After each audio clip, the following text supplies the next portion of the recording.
अखंड विष्णु कार्यं व्यासनेन चराचरं तत्पदं दर्शितं येन तस्मै श्रीलक्ष्म्याय नमः। नारायण नारायण नारायण। अखंड विष्णु कार्यं व्यासनेन चराचरं तत्पदं दर्शितं येन तस्मै श्रीलक्ष्म्याय नमः। नारायण नारायण नारायण। अखंड विष्णु कार्यं व्यासनेन चराचरं तत्पदं दर्शितं येन तस्मै श्रीलक्ष्म्याय नमः। नारायण नारायण नारायण। अखंड विष्णु कार्यं व्यासनेन चराचरं तत्पदं दर्शितं येन तस्मै श्रीलक्ष्म्याय नमः। नारायण नारायण नारायण। अखंड विष्णु कार्यं व्यासनेन चराचरं तत्पदं दर्शितं येन तस्मै श्रीलक्ष्म्याय नमः। नारायण नारायण नारायण। अखंड विष्णु कार्यं व्यासनेन चराचरं तत्पदं दर्शितं येन तस्मै श्रीलक्ष्म्याय नमः। नारायण नारायण नारायण। अखंड विष्णु कार्यं व्यासनेन चराचरं तत्पदं दर्शितं येन तस्मै श्रीलक्ष्म्याय नमः। नारायण नारायण नारायण। अखंड विष्णु कार्यं व्यासनेन चराचरं तत्पदं दर्शितं येन तस्मै श्रीलक्ष्म्याय नमः। नारायण नारायण नारायण। अखंड विष्णु कार्यं व्यासनेन चराचरं तत्पदं दर्शितं येन तस्मै श्रीलक्ष्म्याय नमः। नारायण नारायण नारायण। अखंड विष्णु कार्यं व्यासनेन चराचरं तत्पदं दर्शितं येन तस्मै श्रीलक्ष्म्याय नमः। नारायण नारायण नारायण। अखंड विष्णु कार्यं व्यासनेन चराचरं तत्पदं दर्शितं येन तस्मै श्रीलक्ष्म्याय नमः। नारायण नारायण नारायण। अखंड विष्णु कार्यं व्यासनेन चराचरं तत्पदं दर्शितं येन तस्मै श्रीलक्ष्म्याय नमः। नारायण नारायण नारायण। अखंड विष्णु कार्यं व्यासनेन चराचरं तत्पदं दर्शितं येन तस्मै श्रीलक्ष्म्याय नमः। नारायण नारायण नारायण। अखंड विष्णु कार्यं व्यासनेन चराचरं तत्पदं दर्शितं येन तस्मै श्रीलक्ष्म्याय नमः। नारायण नारायण नारायण। अखंड विष्णु कार्यं व्यासनेन चराचरं तत्पदं दर्शितं येन तस्मै श्रीलक्ष्म्याय नमः। नारायण नारायण नारायण। अखंड विष्णु कार्यं व्यासनेन चराचरं तत्पदं दर्शितं येन तस्मै श्रीलक्ष्म्याय नमः। नारायण नारायण नारायण। अखंड विष्णु कार्यं व्यासनेन चराचरं तत्पदं दर्शितं येन तस्मै श्रीलक्ष्म्याय नमः। नारायण नारायण नारायण। अखंड विष्णु कार्यं व्यासनेन चराचरं तत्पदं दर्शितं येन तस्मै श्रीलक्ष्म्याय नमः। नारायण नारायण नारायण। अखंड विष्णु कार्यं व्यासनेन चराचरं तत्पदं दर्शितं येन तस्मै श्रीलक्ष्म्याय नमः। नारायण नारायण नारायण। अखंड विष्णु कार्यं व्यासनेन चराचरं तत्पदं दर्शितं येन तस्मै श्रीलक्ष्म्याय नमः। नारायण नारायण नारायण। अखंड विष्णु कार्यं व्यासनेन चराचरं तत्पदं दर्शितं येन तस्मै श्रीलक्ष्म्याय नमः। नारायण नारायण नारायण अखण्ड विष्णुकार्यं व्यासनेन चराचरं तत्पदं दर्शितं येन तस्मै श्रीलक्ष्म्याय नमः। नारायण नारायण नारायण अखण्ड विष्णुकार्यं व्यासनेन चराचरं तत्पदं दर्शितं येन तस्मै श्रीलक्ष्म्याय नमः। नारायण नारायण नारायण अखण्ड विष्णुकार्यं व्यासनेन चराचरं तत्पदं दर्शितं येन तस्मै श्रीलक्ष्म्याय नमः। नारायण नारायण नारायण अखण्ड विष्णुकार्यं व्यासनेन चराचरं तत्पदं दर्शितं येन तस्मै श्रीलक्ष्म्याय नमः। नारायण नारायण नारायण अखण्ड विष्णुकार्यं व्यासनेन चराचरं तत्पदं दर्शितं येन तस्मै श्रीलक्ष्म्याय नमः। नारायण नारायण नारायण अखण्ड विष्णुकार्यं व्यासनेन चराचरं तत्पदं दर्शितं येन तस्मै श्रीलक्ष्म्याय नमः।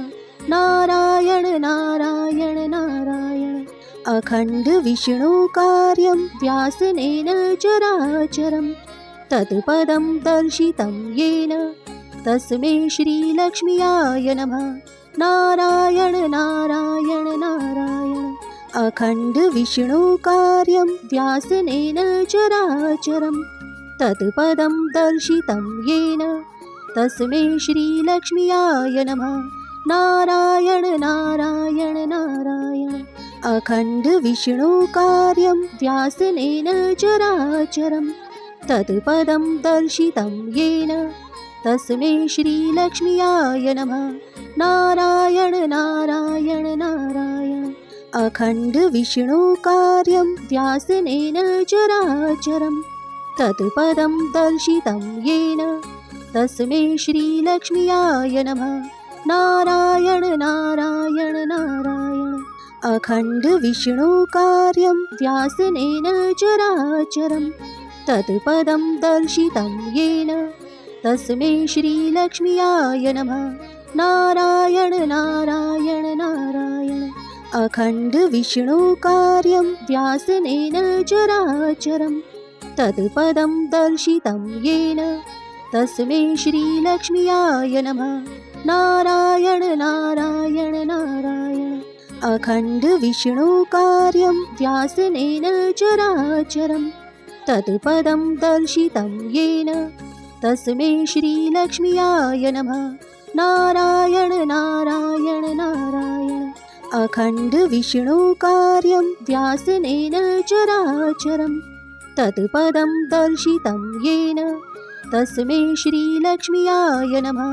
नारायण नारायण नारायण अखण्ड विष्णुकार्यं व्यासनेन चराचरं तत्पदं दर्शितं येन तस्मै श्रीलक्ष्म्याय नमः।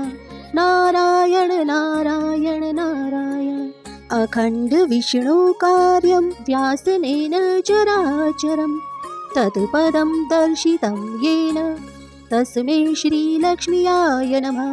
नारायण नारायण नारायण अखण्ड विष्णुकार्यं व्यासनेन चराचरं तत्पदं दर्शितं येन तस्मै श्रीलक्ष्म्याय नमः। नारायण नारायण नारायण अखण्ड विष्णुकार्यं व्यासनेन चराचरं तत्पदं दर्शितं येन तस्मै श्रीलक्ष्म्याय नमः। नारायण नारायण नारायण अखण्ड विष्णुकार्यं व्यासनेन चराचरं तत्पदं दर्शितं येन तस्मै श्रीलक्ष्म्याय नमः। नारायण नारायण नारायण अखण्ड विष्णुकार्यं व्यासनेन चराचरं तत्पदं दर्शितं येन तस्मै श्रीलक्ष्म्याय नमः। नारायण नारायण नारायण अखंड विष्णु कार्यं व्यासनेन चराचरं तत्पदं दर्शितं येन तस्मै श्रीलक्ष्म्याय नमः। नारायण नारायण नारायण अखंड विष्णु कार्यं व्यासनेन चराचरं तत्पदं दर्शितं येन तस्मै श्रीलक्ष्म्याय नमः।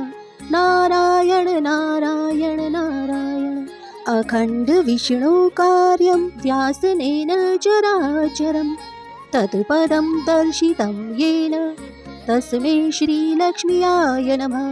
नारायण नारायण नारायण अखंड विष्णु कार्यं व्यासनेन चराचरं तत्पदं दर्शितं येन तस्मै श्रीलक्ष्म्याय नमः। नारायण नारायण नारायण अखंड विष्णु कार्यं व्यासनेन चराचरं तत्पदं दर्शितं येन तस्मै श्रीलक्ष्म्याय नमः। नारायण नारायण नारायण अखंड विष्णु कार्यं व्यासनेन चराचरं तत्पदं दर्शितं येन तस्मै श्रीलक्ष्म्याय नमः। नारायण नारायण नारायण अखंड विष्णु कार्यं व्यासनेन चराचरं तत्पदं दर्शितं येन तस्मै श्रीलक्ष्म्याय नमः। नारायण नारायण नारायण अखंड विष्णु कार्यं व्यासनेन चराचरं तत्पदं दर्शितं येन तस्मै श्रीलक्ष्म्याय नमः। नारायण नारायण नारायण अखंड विष्णु कार्यं व्यासनेन चराचरं तत्पदं दर्शितं येन तस्मै श्रीलक्ष्म्याय नमः। नारायण नारायण नारायण अखंड विष्णु कार्यं व्यासनेन चराचरं तत्पदं दर्शितं येन तस्मै श्रीलक्ष्म्याय नमः। नारायण नारायण नारायण अखंड विष्णु कार्यं व्यासनेन चराचरं तत्पदं दर्शितं येन तस्मै श्रीलक्ष्म्याय नमः। नारायण नारायण नारायण अखंड विष्णु कार्यं व्यासनेन चराचरं तत्पदं दर्शितं येन तस्मै श्रीलक्ष्म्याय नमः। नारायण नारायण नारायण अखंड विष्णु कार्यं व्यासनेन चराचरं तत्पदं दर्शितं येन तस्मै श्रीलक्ष्म्याय नमः। नारायण नारायण नारायण अखंड विष्णु कार्यं व्यासनेन चराचरं तत्पदं दर्शितं येन तस्मै श्रीलक्ष्म्याय नमः। नारायण नारायण नारायण अखंड विष्णु कार्यं व्यासनेन चराचरं तत्पदं दर्शितं येन तस्मै श्रीलक्ष्म्याय नमः। नारायण नारायण नारायण अखंड विष्णु कार्यं व्यासनेन चराचरं तत्पदं दर्शितं येन तस्मै श्रीलक्ष्म्याय नमः। नारायण नारायण नारायण अखंड विष्णु कार्यं व्यासनेन चराचरं तत्पदं दर्शितं येन तस्मै श्रीलक्ष्म्याय नमः। नारायण नारायण नारायण अखंड विष्णु कार्यं व्यासनेन चराचरं तत्पदं दर्शितं येन तस्मै श्रीलक्ष्म्याय नमः। नारायण नारायण नारायण अखंड विष्णु कार्यं व्यासनेन चराचरं तत्पदं दर्शितं येन तस्मै श्रीलक्ष्म्याय नमः। नारायण नारायण नारायण अखंड विष्णु कार्यं व्यासनेन चराचरं तत्पदं दर्शितं येन तस्मै श्रीलक्ष्म्याय नमः। नारायण नारायण नारायण अखण्डविष्णुकार्यं व्यासनेन चराचरं तत्पदं दर्शितं येन तस्मै श्रीलक्ष्म्याय नमः। नारायण नारायण नारायण। अखण्डविष्णुकार्यं व्यासनेन चराचरं तत्पदं दर्शितं येन तस्मै श्रीलक्ष्म्याय नमः। नारायण नारायण नारायण। अखण्डविष्णुकार्यं व्यासनेन चराचरं तत्पदं दर्शितं येन तस्मै श्रीलक्ष्म्याय नमः। नारायण नारायण नारायण। अखण्डविष्णुकार्यं व्यासनेन चराचरं तत्पदं दर्शितं येन तस्मै श्रीलक्ष्म्याय नमः। नारायण नारायण नारायण। अखण्डविष्णुकार्यं व्यासनेन चराचरं तत्पदं दर्शितं येन तस्मै श्रीलक्ष्म्याय नमः। नारायण नारायण नारायण।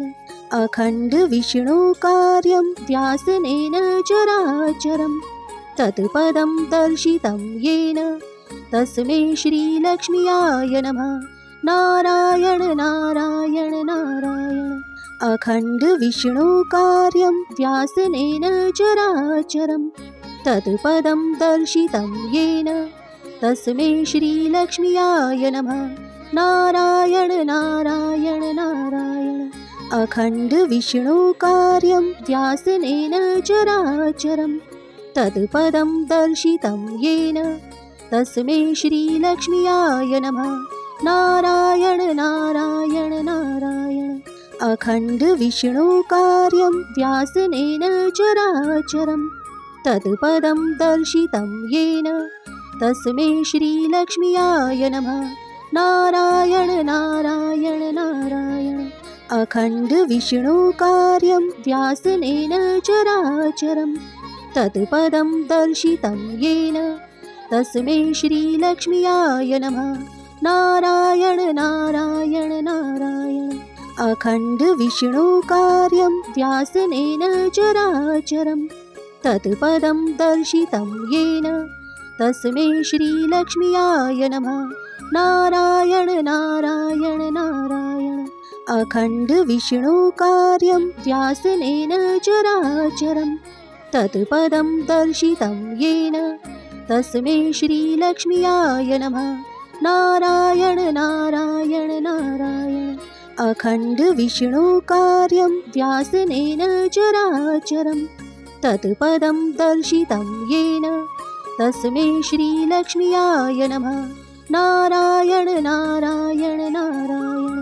अखण्डविष्णुकार्यं व्यासनेन चराचरं तत्पदं दर्शितं येन तस्मै श्रीलक्ष्म्याय नमः। नारायण नारायण नारायण। अखण्डविष्णुकार्यं व्यासनेन चराचरं तत्पदं दर्शितं येन तस्मै श्रीलक्ष्म्याय नमः। नारायण नारायण नारायण। अखण्डविष्णुकार्यं व्यासनेन चराचरं तत्पदं दर्शितं येन तस्मै श्रीलक्ष्म्याय नमः। नारायण नारायण नारायण।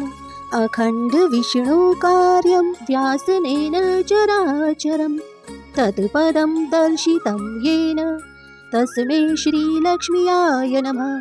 नारायण नारायण नारायण।